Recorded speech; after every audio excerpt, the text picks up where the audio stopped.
Racist stewardess refuses black veteran in business class. She regrets it when he does this. The airplane buzzed with the usual pre-flight activity. Passengers shuffled down the aisle, hoisting bags into overhead compartments and exchanging polite nods as they settled into their seats. Among them was Marcus Green, a 45-year-old veteran who had served his country with pride for over 2 decades. Now, as a successful entrepreneur, Marcus enjoyed the fruits of his labor, one of which was the luxury of flying business class on his trips across the country. Marcus entered the plane with a sense of quiet satisfaction, looking forward to a few hours of peace on his way back home. Dressed in a smart but comfortable outfit, he walked confidently toward a seat in the business class section. As he approached, he noticed the stewardess, Susan Taylor, standing at the entrance to the cabin, her sharp eyes scanning each passenger. When Susan saw Marcus, her expression subtly changed. She took in his appearance with a quick, dismissive glance. There was a brief, almost imperceptible hesitation before she stepped in front of him, blocking his path. Her smile was thin, her voice carrying an edge of condescension as she spoke. "Excuse me, sir. I think you might be in the wrong section. Economy class is further back." Marcus paused, slightly taken aback by the assumption. Without missing a beat, he calmly pulled out his boarding pass and held it out for her to see. Business class, seat 4A. The ticket was clear, and so was his right to be there. But instead of apologizing, Susan's eyes narrowed slightly, as if searching for some mistakes or excuse to send him away. After a tense moment, Susan stepped aside, her expression still cold, and Marcus proceeded to his seat. He could feel the weight of her gaze on his back as he placed his carry-on in the overhead bin and sat down. The air around him seemed charged with unspoken tension, a stark contrast to the relaxed atmosphere he had expected. Welcome back to PlotTwister. Before we unravel today's mystery, don't forget to like, subscribe, and click the notification bell so you're always in the loop. As Marcus settled into his seat, he noticed Susan lingering nearby, her eyes darting toward him every few moments. The other passengers were oblivious, lost in their own pre-flight rituals. But Marcus felt the scrutiny, the unspoken challenge. He had faced prejudice before, but this, here, in a place where he had paid for the privilege of comfort, felt different. The flight was just beginning, but already Marcus sensed that this journey would be anything but ordinary. As the plane doors closed and the cabin crew prepared for takeoff, Marcus took a deep breath, trying to shake off the unsettling interaction with Susan. He had been looking forward to this flight, hoping to unwind after a busy week of meetings and business deals. But now a strange unease settled over him. He adjusted his seat, trying to get comfortable, but couldn't ignore the feeling that something was off. The engines roared to life and the plane began to taxi down the runway. Marcus glanced around the business class cabin. The other passengers seemed relaxed, flipping through magazines or tapping on their phones, oblivious to the tension that had already taken root in his experience. He leaned back, closing his eyes for a moment, trying to let go of the encounter. But it wasn't long before Susan reappeared. She moved through the aisle, offering pre-seat drinks to the other passengers, her demeanor professional but distant. When she reached Marcus, her smile was tight, and her tone carried a hint of impatience. "Would you like something to drink?" The question was standard, but the way she asked it made it feel like a challenge. Marcus noticed that her eyes didn't meet him as she spoke. He politely requested a glass of water, watching as she poured it with a stiffness that made the simple task seem strained. She handed him the glass without a word and quickly moved on to the next passenger, leaving Marcus with a distinct impression that she was avoiding any further interaction with him. As the plane ascended into the sky, the other passengers settled into their routines. Some worked on laptops, others read books or watched in-flight entertainment. Marcus tried to do the same, pulling out a novel he had been meaning to finish. But every time Susan walked by, he felt her presence keenly.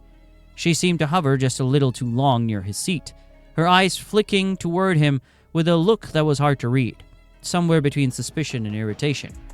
The flight attendants began the in-flight service, and the aisles buzzed with the clinking of trays and the murmur of passengers placing their orders. Marcus did his best to focus on his book, but the tension in the air was palpable.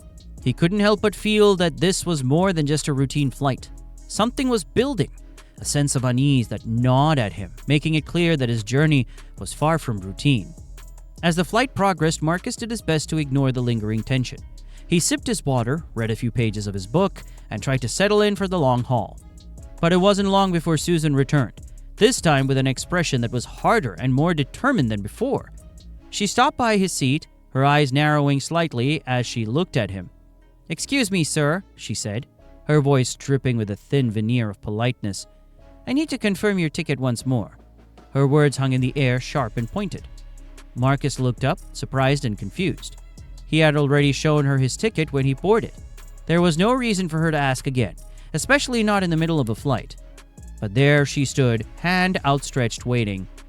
Marcus felt a flash of frustration, but kept his composure. He reached into his pocket, pulled out the ticket, and handed it to her. Susan took it, examining it closely as if she expected to find something wrong.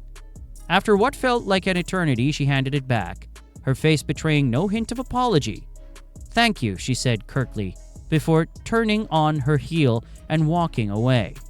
The interaction left Marcus with a sour taste in his mouth. He glanced around, noticing a few of the nearby passengers had been watching. Some quickly averted their eyes when he looked their way, while others exchanged uneasy glances. It was clear that they had noticed the unnecessary scrutiny, but no one said a word. Marcus's frustration simmered just beneath the surface, his thoughts racing as he tried to make sense of the situation. Minutes later, Susan was back, this time with a forced smile that didn't reach her eyes. She leaned in close, her voice low but firm. "Are you sure you're in the right seat? Perhaps you meant to book a seat in economy class." The insinuation was clear, and it stung. Marcus felt his heart rate quicken, a mix of anger and disbelief swelling within him. He took a deep breath, keeping his voice steady as he responded. "I'm exactly where I'm supposed to be. This is my seat." The words were simple, but the tension behind them was undeniable. Susan straightened up, clearly not expecting the quiet firmness in Marcus's tone. She hesitated for a moment, then walked away, her demeanor even colder than before. As the moments passed, the atmosphere in the cabin grew more charged. Marcus could feel the eyes of other passengers on him, a silent witness to the subtle but undeniable conflict that was unfolding. He knew that this was something he had experienced before, though it never got easier. Prejudice wrapped in a veneer of professionalism still hurt just as much. He tried to return to his book, but the words blurred together, his thoughts consumed by the injustice of it all. The conflict wasn't just in the air, it was personal, and it was escalating. Marcus couldn't take it anymore. The constant scrutiny, the thinly veiled accusations, he had endured enough. As Susan passed by his seat once more, Marcus decided that he wasn't going to stay silent. He stood up, his tall frame commanding attention, and calmly stepped into the aisle. The other passengers glanced up, sensing that something was about to happen.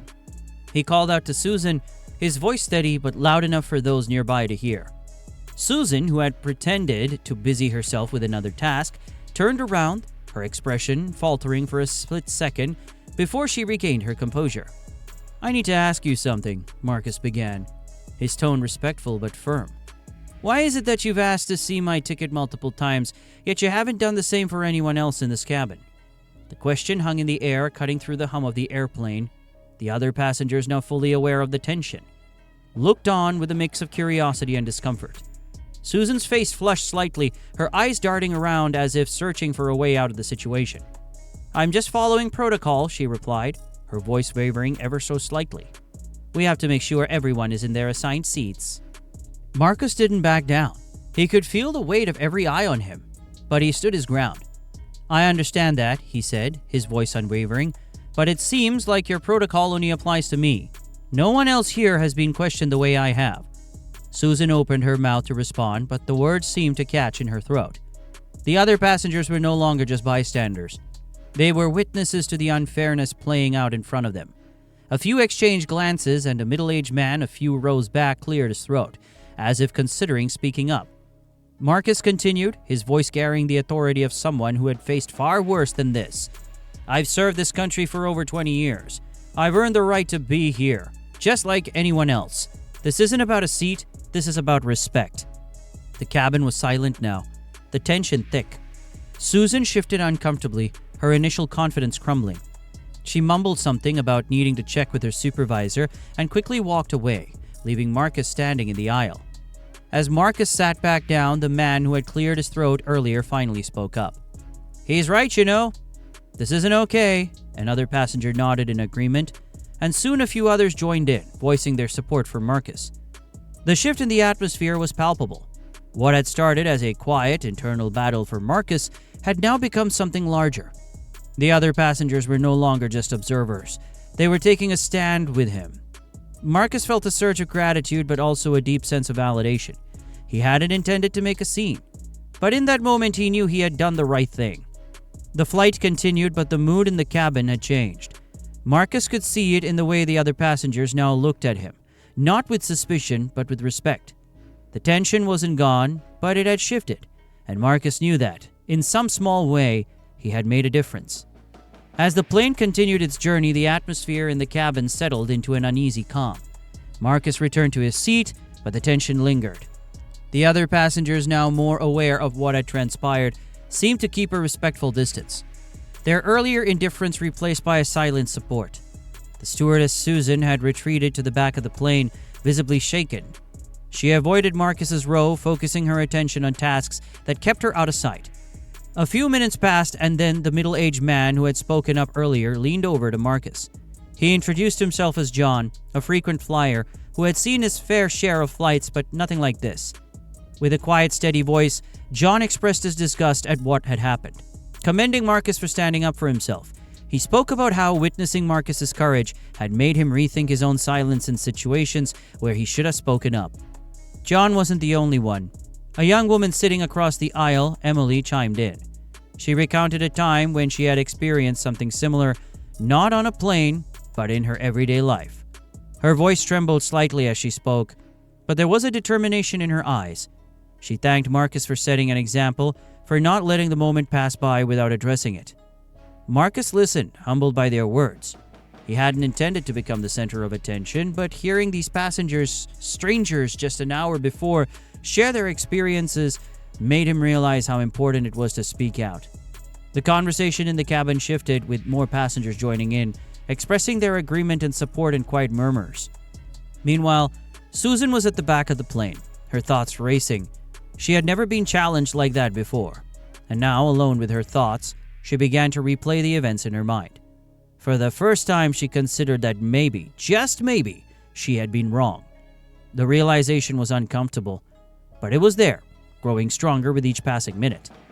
The flight attendants continued their duties, but the usual in-flight service had lost its normal rhythm.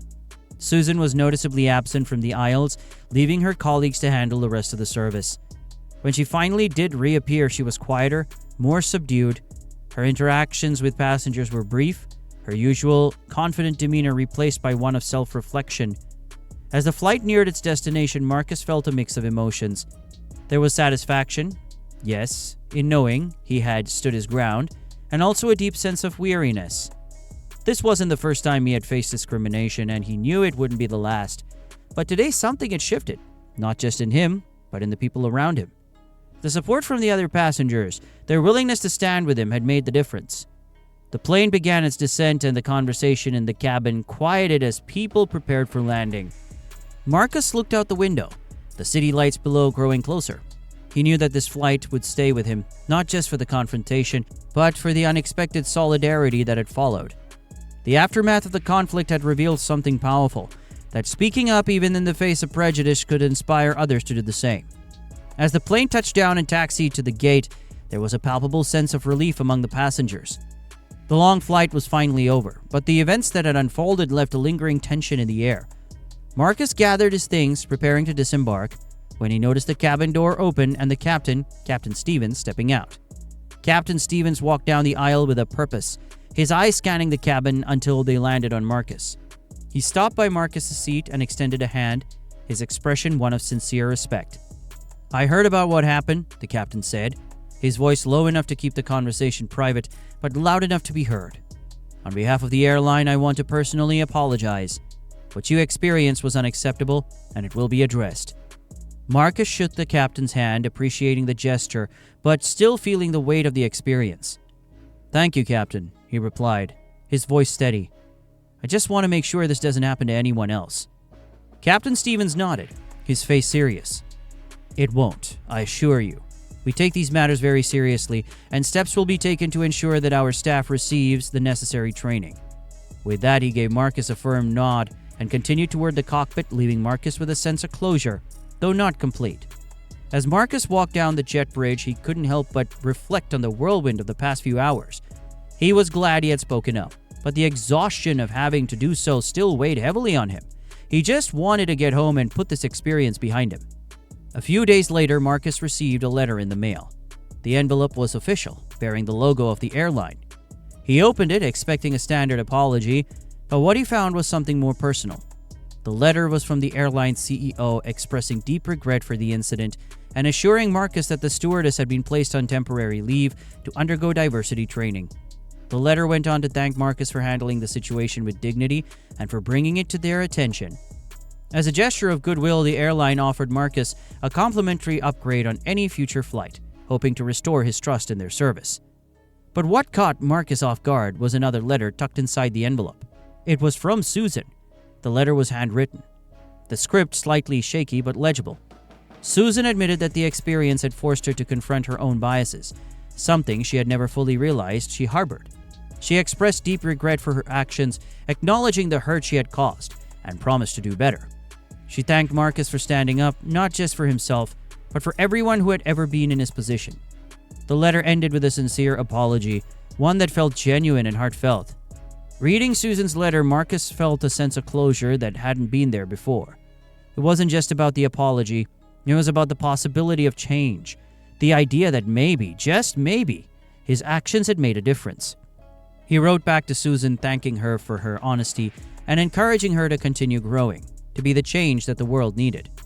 As he mailed the letter, Marcus felt a weight lift off his shoulders. He knew that the fight against prejudice was far from over. With this experience, it had showed him that speaking out could lead to real change. The next time he flew, it would be with a renewed sense of purpose, knowing that his actions had set a powerful example. And as he boarded the future flight, he would do so with the quiet confidence of a man who knew that standing up for what's right is always worth it. What are your thoughts on the twist we uncovered today? Comment your ideas below. Make sure to like and subscribe for a daily dose of drama and mystery. See you later with another twist.